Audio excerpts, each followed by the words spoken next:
What's up, everybody? Welcome back to the shed. I'm not real happy about doing this video because I fucking jinxed my friend. I went out and I bought these tools for his new boat. Like I mentioned in the first one, he was going from like a 17-foot to like a 28-foot boat, and he wanted a good set of tools that he could carry on it. And I went and bought the tools before the deal was final, and the shit fell through, and I feel like it's all my fucking fault. But I am still gonna give him these tools, and he can still put them on his little boat.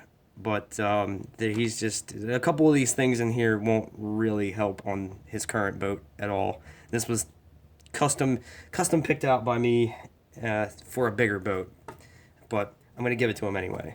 But that's why I'm not real. It's next. He's gonna get one next year. There's some financing bullshit. He learned some lessons on this one. He basically just dealt with the two worst marine finance companies in the country right off the bat, and had problems with one and went to the other one, and they're just not returning his calls. They're working at a snail's pace, and it's not working out for him. But I digress. Here's the things that I've added to the toolkit that he doesn't fucking need right now. I got this little saw. This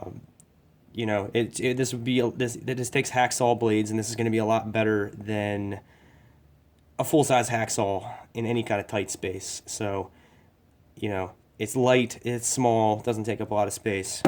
So I got him that little handheld one, and this design's been around forever. This was only like $4 or $5, as well it should be, because it's just one piece of molded plastic with a screw and a nut kind of a plate on the back of it. So I got him that saw. What else? Oh, I got him this 2-part marine epoxy. This is a epoxy stick, moldable epoxy stick. A couple people in the comments had suggested something like this. I found this on Amazon, really good reviews. It's a small quantity. You can buy it, and it looks like a goddamn tube of cookies, the Pillsbury cookies. But I just got in the little size for one emergency. So anything that breaks that's going to be leaking, he can just jam that on there. Sets up pretty quick. It's meant to be used around the water, so that's better than I had JB Weld in there, and got to thinking about it. JB Weld, just a regular shit, takes forever to fully set up and harden, and it's not going to be good for a marine emergency situation. It's just not. It's the wrong thing to get. This is what you want. This was suggested by a coworker who's been on the water like his whole life. This just random plug kit. Anything that's round that needs to be plugged.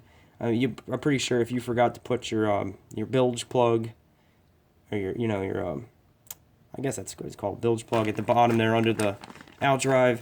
If you forgot one of those, you could jam one of these in there in an emergency, and it's gonna stop the water. These are made of soft wood, so they're gonna make a pretty good seal. And I mean, if you take that big ass plug, I think of a lot of places you could put that.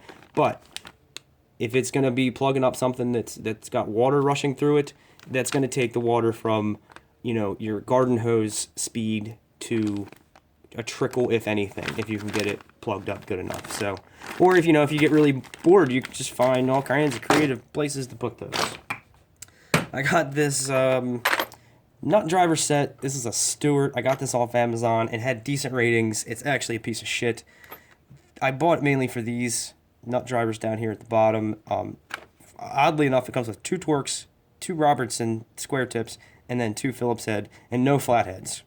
Then it comes with this 3/8 bit adapter and this little quick connect chuck that really sucks too. None of these things seem to fit in there that well, but same coworker that recommended these plugs, said nut driver bits are awesome to have. These, like, they come in more handy than a socket set.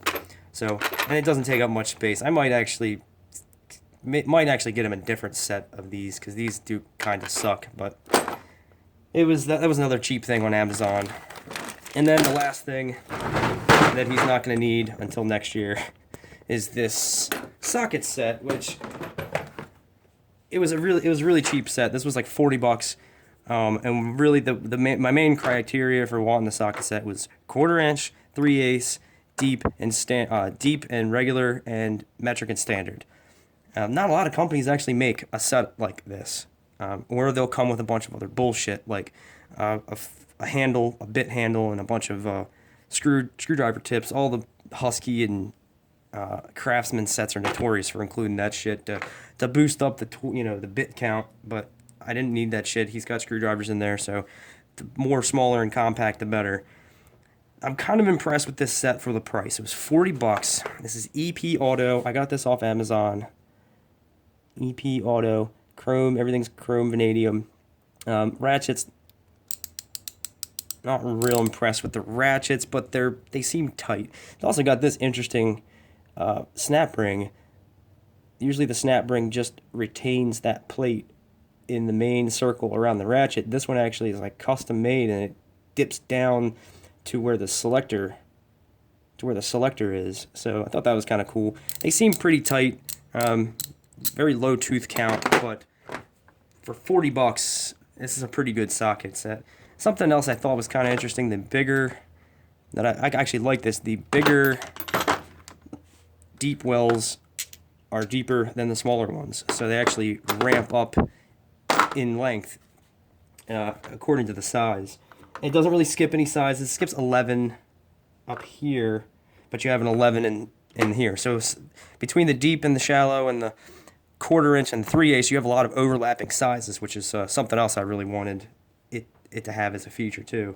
So if you've got two 13mm nuts on either side, you got a nut on a bolt, and you need two 13s, you've got 4 13s in this set. You got 1, 2, 3, 4. So it's got all these overlapping sizes, so you're not really going to be wanting for a socket, and it goes all the way up to 3/4 and 19, down to 3/16 and 6mm. So it covers pretty much all the sizes, and for $40, I don't think you can beat it. It's a pretty good set. I was looking at some Stanleys, some Cobalt, some Huskies, and they all just came with extra bullshit that I didn't want, or it was already included in the tool bag here. So that's it. That is just the continuation of the tool set that will not get used this year, or maybe it will. I hope it doesn't. He's probably going to take this on his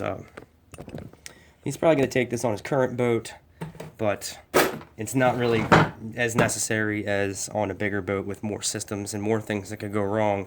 Basically, his boat now is a motor, a bilge pump, and a steering wheel, and that's it. There's so much. Jesus.